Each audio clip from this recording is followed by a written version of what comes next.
How do we improve our psychic ability? And by psychic ability, I mean energy working, telepathy, empathy, clairvoyance, any of your sensitivity stuff, any of your general intuition, just knowing, any of these things that are traditionally psychic, right?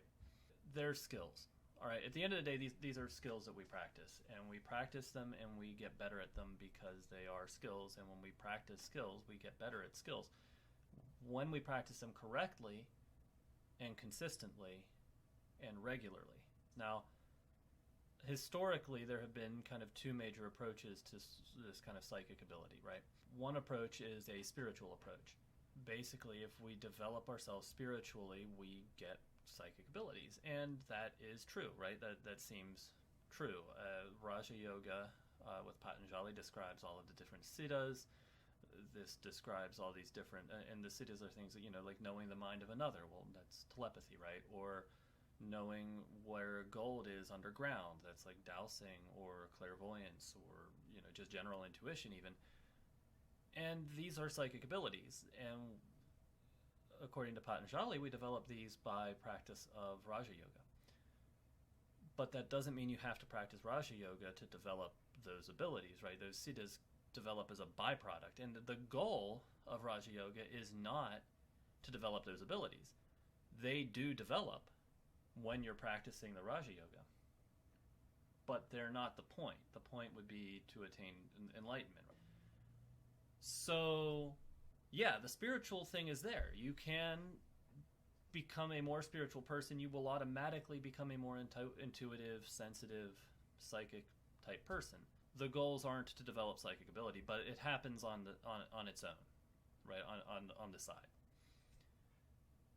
And that's one approach, right? One approach to developing psychic ability has always been, well, just develop spiritual ability, but that might not be our goal, right? We have different reasons for wanting to develop psychic ability. Some people want to help others or heal others or just do that kind of work. Some people have that ability already. I would argue that everybody has that ability already. All your psychic ability, your sensitivity and stuff, they have it already. You're born with those things the way we're born with all the senses.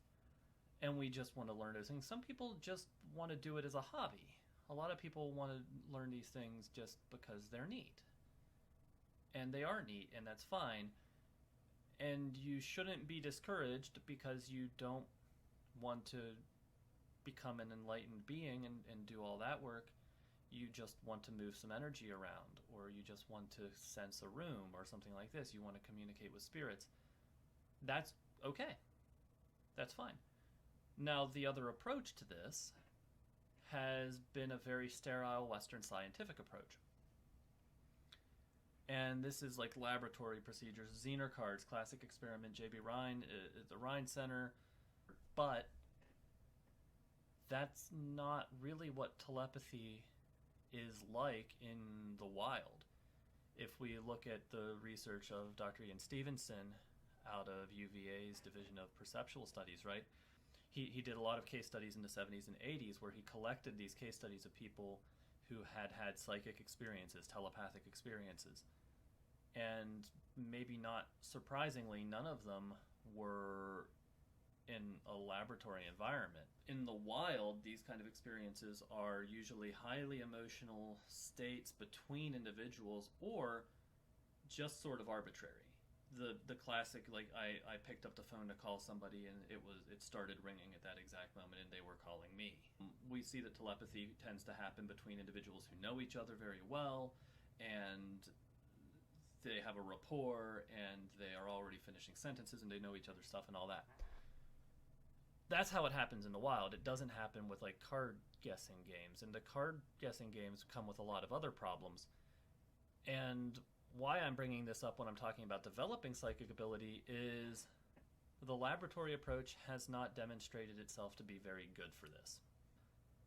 Practice makes perfect is the sort of the truism, right? That's the axiom, but it's not the case here. If you just repeat the task over and over and over again, you get worse. It's just not how when you repeat these tasks, they're really boring. They're lame, right? I'm doing a card guessing thing. It's really boring and it's cognitively intensive, right? Repeating tasks over and over and over again works really well when they're trivial tasks. Trivial tasks would be something like pushing a button in an assembly line, right? You do that 5, 10, 15 times, you do it perfectly, and you'll never do it wrong again. Tying your shoes is a trivial task. You learn how to do it, and then you can always do it forever without any problem. You won't ever have a time where you're just like, oh, I'm putting my shoe on and, well, oh shit, I forgot how to do this. I need to practice more. It's a trivial task. Perception isn't a trivial task. Psychic perception is not a trivial task. It's more like training your normal senses, right? So, for example, a sommelier will learn how to identify a wine by tasting it. And they can tell you the region, and they can tell you like what particular winery, and they can tell you what year, and they can tell you what the weather conditions were that year, and they can tell you how the soil was that year, and they can tell you how late in the year it was made. And they can tell you all of this stuff from taste. But nobody's born able to tell you all that stuff from taste.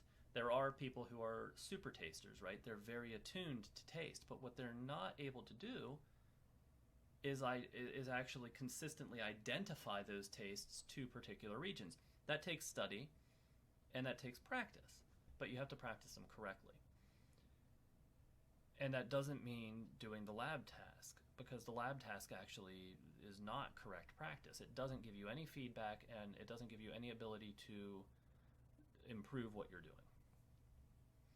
So how do we practice? Well, first we need the right mindset, right? We have to have a growth mindset. We have to recognize that we can, in fact, get better at this. It is a learnable skill. There are people who are born super tasters, and there are people who are born, super psychics, for lack of a better word. They're very, very sensitive, but they don't have any consistency. Everybody has some level of sensitivity, and they lose that sensitivity over time through acculturation. Essentially, our culture tells us that we need to verify our intuitive knowledge, our intuitive sense, with physical senses, right? The child feels like there's something in the closet. The father comes in, they say, look, there's nothing in the closet. The child looks with their eyes, they go, oh shit, there's nothing in the closet. Okay. That's it. I've verified it. I've checked. And that's not wrong. That's not a bad thing, because it is important that we should verify whether things are or are not there with our other senses. But it is a problem for psychic ability development, because we a lot of times can't verify this stuff with our senses. And that's the whole problem, right? That's the whole like, oh, well, psychic abilities, are they even real? Well, we can't really verify that they're real with normal sensory stuff. So, right, I mean, experientially, most people would say yes if they weren't already taught, like, okay, it's not real. So how do we get to a point where we can use this more adaptively? Well, the mindset, the growth mindset that says, I currently am however sensitive I am to psychic ability. I currently can move energy however well I can. I currently can feel energy however well I can. And I would like to get better at that. I'd like to improve how I do that. Not to try to hit a specific, like, statistical significance level, right? Those are okay short-term goals to test ourselves and see if we're improving, but our real motivation should be to get better intrinsically. Like, that's the goal. The goal is to improve all the time.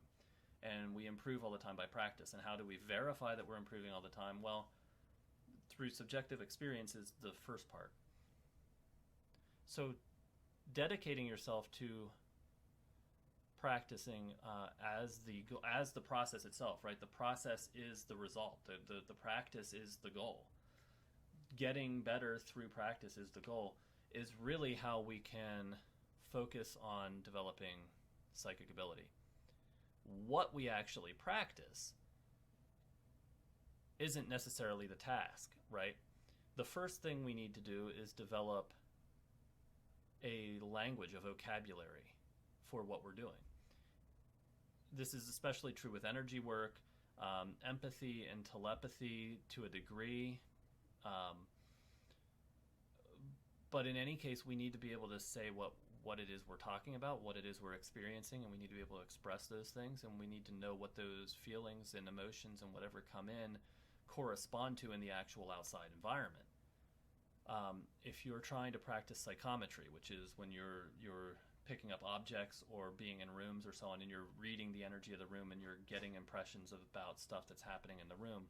So, for example, if I'm in a room where people have been fighting and I feel tension in my shoulders, right?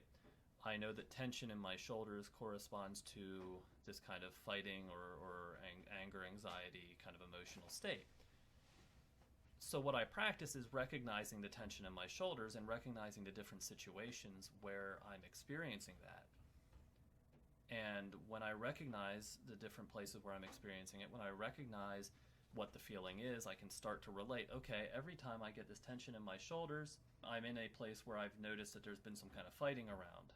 So when I feel the tension in my shoulders, I can recognize the external thing. And we're building associations. The same way the sommelier is building an association between the taste of wine and a region.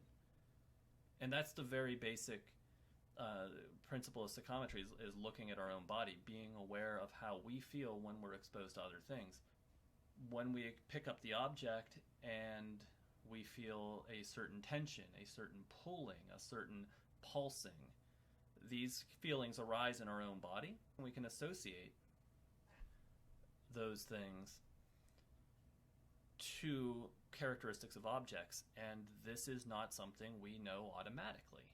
Just like a sommelier does not know automatically that a certain kind of sweetness, a certain quality of sweetness is associated with a certain region of France.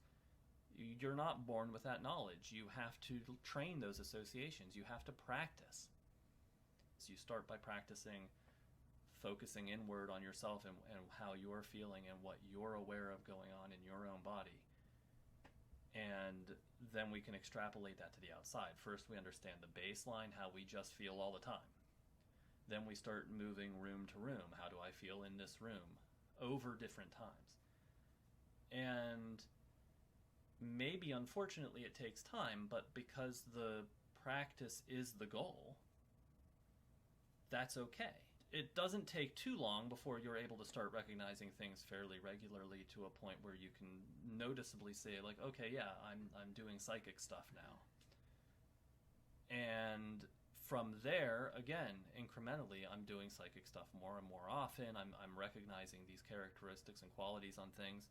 And eventually, it's certainly the case that you can get to a point where you just automatically have these kinds of awarenesses off of things because you've built this as a habit and this is something that you're doing the same way as you suppressed it when you were a child and you were told you have to look at it and see.